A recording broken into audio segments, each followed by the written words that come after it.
Hello everyone, welcome back on the platform of Eco Study. So today we talk about revealed preference behavior, revealed preference axiom.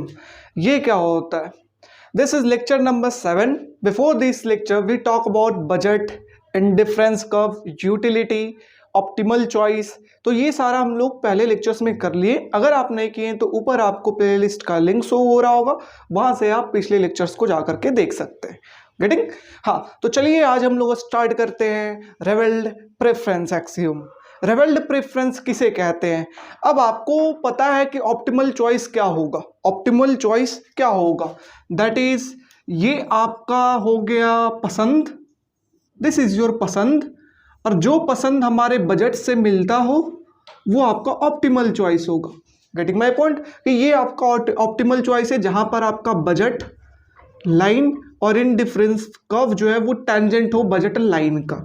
Indifference curve क्या represent करता है? आपका preference, utility show करता है, that is indifference curve. तो जब आपका preference जो पसंद है वो आपका बजट के बिल्कुल बराबर आ जाए तब हम कहेंगे अच्छा वो हमारा ऑप्टिमल चॉइस है. Optimal choice. So this is our optimal choice. But कुछ ऑप्टिमल चॉइस ये तो है, लेकिन कुछ ऑप्टिमल चॉइस की बिहेवियर भी होना चाहिए जिस बिहेवियर को फॉलो करे optimal choice. Getting my point? कुछ बिहेवियर भी होना चाहिए जो बिहेवियर होगा कि हाँ अच्छा ये फॉलो कर रहा है मतलब सही है, ये नहीं फॉलो कर रहा है मतलब गलत है. गेटिंग? तो ऑप्टिमल चॉइस का कुछ बिहेवियर भी होना चाहिए, बिहेवियर. एंड वही बिहेवियर क्या होगा ऑप्टिमल चॉइस का अच्छा बिहेवियर, वो हमें बताएगा रिवेल्ड प्रेफरेंस अप्रोच. तो रिवेल्ड प्रेफरेंस अप्रोच क्या बताता है कि ऑप्टिमल चॉइस का कैसा बिहेवियर होना चाहिए. Getting my point? हाँ. So this is revealed preference approach कि ऑप्टिमल चॉइस का कैसा बिहेवियर होना चाहिए. ठीक है, अच्छा खराब क्या होता है वो अब देखने जा रहे हैं. तो सबसे पहला जो रिवेल्ड प्रेफरेंस बिहेवियर है वो क्या है? Strong revelled preference. Strong revelled preference. Strong revelled preference किसे कहते हैं बताइए? अच्छा, बिहेवियर को बताता है. कुछ बिहेवियर ऐसा होगा, अगर आप देखेंगे तो कुछ बिहेवियर ऐसा होगा कि आप उसे डायरेक्टली कह सकते हैं. स्ट्रॉन्ग से पहले this is not a strong, this is directly revealed preference. ठीक है, तो कुछ बिहेवियर को आप डायरेक्टली कह सकते हैं. दैट इज एक्स जो है वो प्रेफर्ड है वाई से. आप डायरेक्टली कह सकते हैं कि एक्स को लोग ज्यादा पसंद कर रहे हैं देन वाई, जब वाई आपका एफोर्डेबल है तब. जब वाई आपके बजट के अंदर आ रहा है और एक्स भी आ रहा है बट लोग किसको पसंद कर रहे हैं? एक्स को पसंद कर रहे हैं. तो डायरेक्टली हम यहां से कह सकते हैं कंपेयर करके कि एक्स जो है वो डायरेक्टली रिवेल्ड प्रेफरेंस है देन व्हाट? वाई. डायरेक्टली कह सकते हैं कि एक्स जो है वो कंज्यूमर ने ज्यादा पसंद किया है देन वाई, जब वाई एफोर्डेबल हो तब. जब वाई था कि वो अफोर्ड कर सकता, वाई को भी चूज कर सकता था और एक्स को भी चूज कर सकता था, दोनों बजट के अंदर है, बट लोगों ने चूज किया एक्स को. तो क्या कहेंगे? X is the directly revealed preference to Y. Getting? हाँ. तो ये चीज अगर इसे डिफाइन अगर आपको करना होगा तो कैसे लिखेंगे? That is if you choose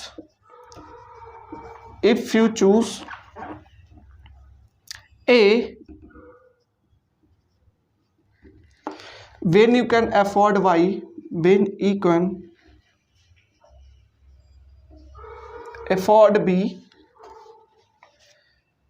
then we say that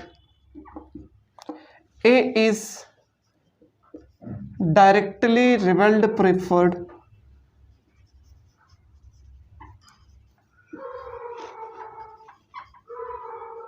to B. है ना? जब ए को चूज किया गया हो, जब बी एफोर्डेबल हो तब ए को चूज किया गया हो, तब हम कहेंगे वो डायरेक्टली रिवेल्ड प्रेफर्ड है. ओके. हाँ, तो डायरेक्टली हम कंपेयर कर सकते हैं एक दूसरे को, बट ऐसा भी केस हो सकता है कि हम डायरेक्टली कंपेयर नहीं करें. ऐसा भी केस आपका आ सकता है कि हम डायरेक्टली कंपेयर नहीं कर सकते हैं, हमें नहीं अलाउ करता है डायरेक्टली कंपेयर करना, and that is known as indirectly revealed preference कि हम डायरेक्टली नहीं कर सकते तो क्या करेंगे, इनडायरेक्टली करेंगे। अच्छा, इनडायरेक्टली कैसे करेंगे, आइए देखते हैं हम लोग। ओके, तो इनडायरेक्टली की अगर हम लोग बात करें तो इनडायरेक्टली कैसे कर सकते हैं, क्या होता है ये बताइए। So if this is X और वाई, एक्स जेड है या वाई, तो हम एक्स और वाई में कंपेयर कर सकते हैं। क्या कंपेयर कर सकते हैं कि एक्स जो है लोग ज्यादा प्रेफर्ड कर रहे हैं देन वाई, जब वाई अफोर्डेबल है तब।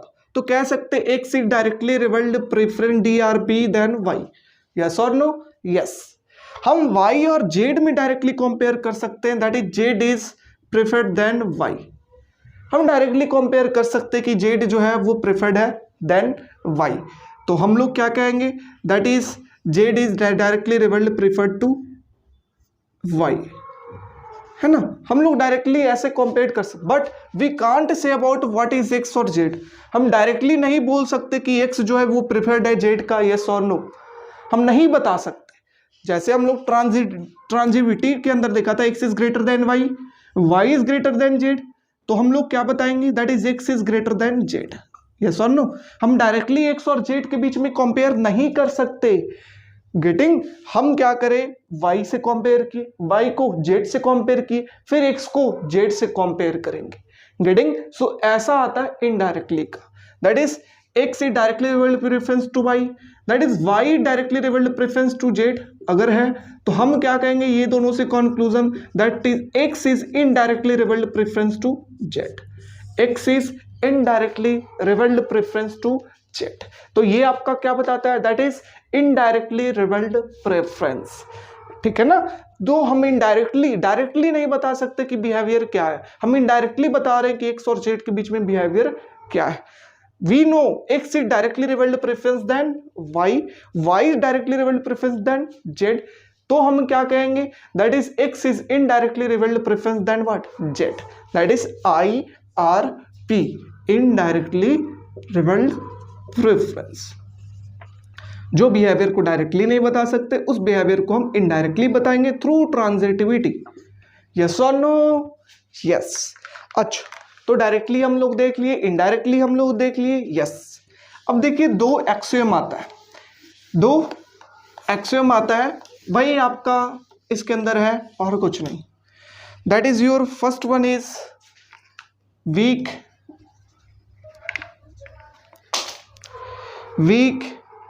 axiom of revealed preference,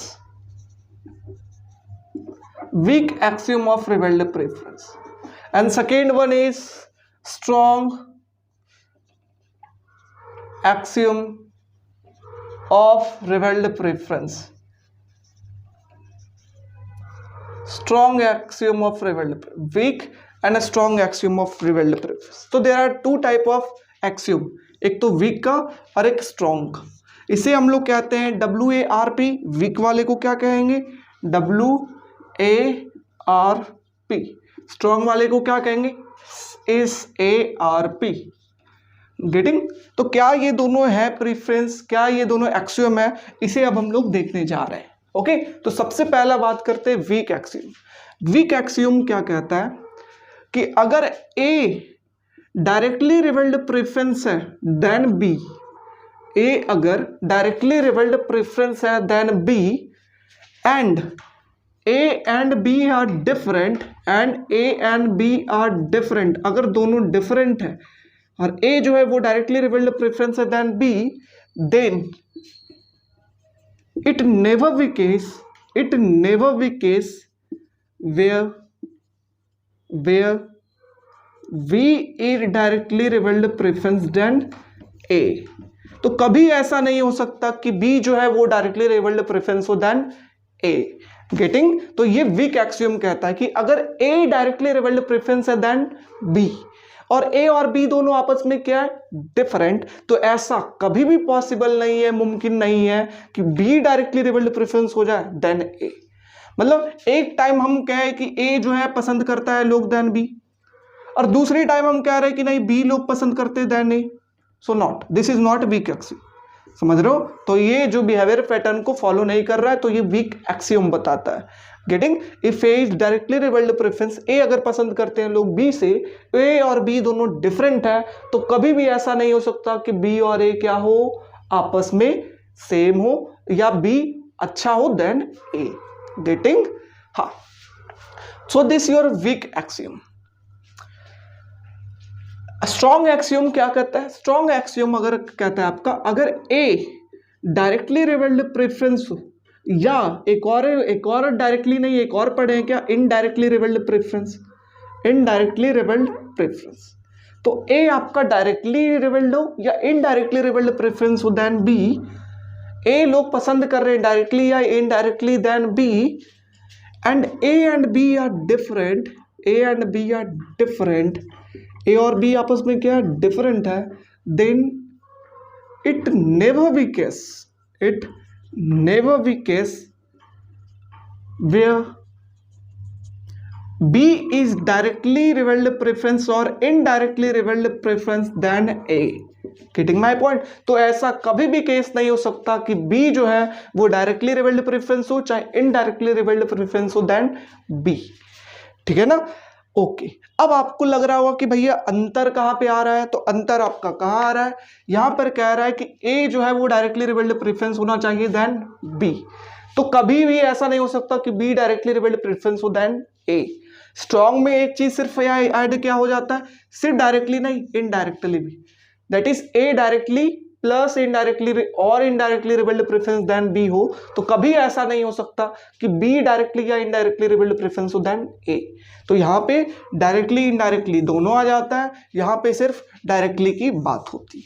getting my point? So this is your weak axiom and the strong axiom. ठीक है ना? सर्प और वेब, ये जब आप नोट्स देखेंगे तो आपको इसके अंदर एग्जाम्पल दिया हुआ है, एग्जाम्पल के थ्रू बताया हुआ है कि कब वेब वायलेट करेगा, कब हमारा वेब वायलेट करेगा, एग्जाम्पल के थ्रू बताया हुआ है, और सैप कब वायलेट करेगा, कब आपका वायलेट करेगा। तो वेब कब गलत करेगा, कब रूल को तोड़ेगा, जब पहला बार बोल रहा है A is greater than B और दूसरा बार बोल दे B is greater than A, तो रूल को ये तोड़ रहा है, तो कहेंगे वेब इज वायलेटिंग। यस और नो? यस। और अगर बात करें ये कब सैप कब वायलेट करेगा, जब पहला बार हो A is directly revealed preference और indirectly revealed preference than B, और दूसरा बार बोल दे, देख रहे दूसरा वाला एग्जांपल शो करे कि ए बी जो है वो डायरेक्टली रिवेल्ड प्रेफरेंस इनडायरेक्टली है देन ए, तो हमारा क्या होगा, सैप वायलेट करेगा। ठीक है ना? तो वो एग्जांपल आपके नोट्स के अंदर दिया हुआ है, बट हमारी exam purpose point of view that is CUET के हिसाब से ये इंपॉर्टेंट नहीं है, बट आप अगर सेमेस्टर एग्जाम से हैं, आप अगर इकोनॉमिक्स ऑप्शनल से हैं, तो जरूर वो एग्जाम्पल को आप देखें।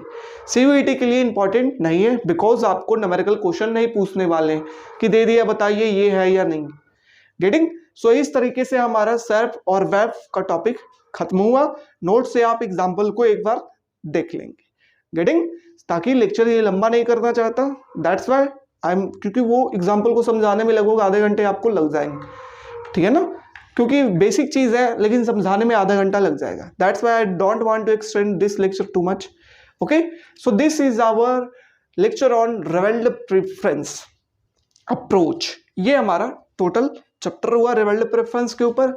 अब हम लोग नेक्स्ट वीडियो के अंदर बात करेंगे consumer surplus, that is the last lecture of consumer behaviour, consumer theory के अंदर सबसे लास्ट लेक्चर क्या आएगा, कंज्यूमर सरप्लस। अगर आप CUET का सिलेबस देखते हैं, नीचे लिंक दिया हुआ है डिस्क्रिप्शन के अंदर, सिलेबस देख सकते हैं। तो कंज्यूमर यूटिलिटी के अंदर क्या आता है, कंज्यूमर थ्योरी के अंदर डिमांड पढ़ लिए, यूटिलिटी पढ़ लिए, इंडिफरेंस का पढ़ लिए, रिवेल्ड प्रेफरेंसेस पढ़ लिए। गेटिंग? अब लास्ट आता है कंज्यूमर सरप्लस, जो हम लोग नेक्स्ट लेक्चर के अंदर देखेंगे। ओके, सो अगर वीडियो आपको अच्छा लगा हो तो जरूर लाइक करें, सब्सक्राइब करें, शेयर करें। ठीक है? So thank you so much, मिलते हैं हम लोग नेक्स्ट लेक्चर में। आप अपना ख्याल रखें। सो बाय बाय।